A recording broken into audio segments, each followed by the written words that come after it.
Spinal cord ಇಂಜುರಿಯಾಗಿ ಸೇವಾ ಭಾರತೀಯ ಸೇವಾಧಾಮದಲ್ಲಿ ಪುನಶ್ಚೇತನಗೊಂಡ ಕೊಡಗಿನ ಬಸವನಕೊಪ್ಪದ ಪ್ರಕಾಶ್ ಅವರ ಕಥೆ.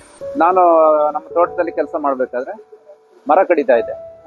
ಆವಾಗ ಮರ ಕಡ್ದು ಇಳಿಬೇಕಾದ್ರೆ ಏಣಿ ಹಿಂದೆ ಸ್ಲಿಪ್ ಆಗಿ 40 ಅಡಿಯಿಂದ ಹಾಗೆ ಬಿದ್ದಿದ್ದು. ಎದೆ ಮೂಳೆಗಳು ಲೆಫ್ಟ್ ಸೈಡ್ ಕೊಟ್ಟು ಇದಾಗಿತ್ತು, ರೈಟ್ ಸೈಡ್ ಒಂದು 3 ಕಟ್ ಆಗಿತ್ತು. ಈಗ ನಾವು ಸೇವಾಧಾಮಕ್ಕೆ ಬಂದ್ಬಿಟ್ಟು 69 ದಿವಸ ಆಯ್ತು. ಬರ್ಬೇಕಾದ್ರೆ ಆಂಬುಲೆನ್ಸ್ ಅಲ್ಲೇ ಬಂದಿದೆ, ಮಲಗಿಕೊಂಡೇ ಬಂದಿದೆ. ಇವಾಗ ಪರವಾಗಿಲ್ಲ. ಈಗ ನಾನು ವೀಲ್ ಚೇರ್ ಇಂದ ಬೆಡ್ಗೆ ಶಿಫ್ಟ್ ಆಗ್ತೀನಿ, ಬೆಡ್ ಇಂದ ವೀಲ್ ಚೇರ್ ಶಿಫ್ಟ್ ಆಗ್ತೀನಿ. ಈ ಒಂದು ಸೈಡ್ ಇಂದ ಇನ್ನೊಂದು ಸೈಡ್ಗೆ ನಾನೇ ತಿರುಗಿ ಮಲಗ್ತೀನಿ. ಮೊದಲು ನನ್ನ ತಿರುಗಿಸೋದಕ್ಕೆ 3 ಜನ ಬೇಕಿತ್ತು. ಎಕ್ಸ್ಪೀರಿಯನ್ಸ್ ಈಗ ನಾನು ಮನೇಲಿ ಇರ್ಬೇಕಾದ್ರೆ 4 ಗೋಡೆ ಮಧ್ಯೆ ಹಾಗೆ ನಾವು ಈ ತರ ತಿರುಗ್ತೀನಿ, ಈ ತರ ಇದಾಗ್ತೀನಿ ಅಂತ ನನಗೂ ಆ ತರದೊಂದು ಭರವಸೆ ಇರ್ಲಿಲ್ಲ.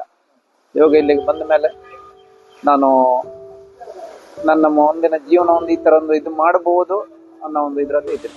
ಸ್ಪೈನಲ್ ಕಾರ್ಡ್ ಇಂಜುರಿಯಸ್ ಇರುವವರು ಪುನಶ್ಚೇತನಗೊಂಡು ಮತ್ತೆ ನಿಮ್ಮ ಬದುಕನ್ನು ಕಟ್ಟಿಕೊಳ್ಳಲು ಸೇವಾಧಾಮವನ್ನು ಸಂಪರ್ಕಿಸಿ. ಸೇವಾಧಾಮ ದಾನಿಗಳ ಸಹಕಾರದಿಂದ ನಡೆಯುತ್ತಿರುವ ಸಂಸ್ಥೆ. ನಿಮ್ಮ ಆರ್ಥಿಕ ಸಹಾಯದ ನಿರೀಕ್ಷೆಯಲ್ಲಿ.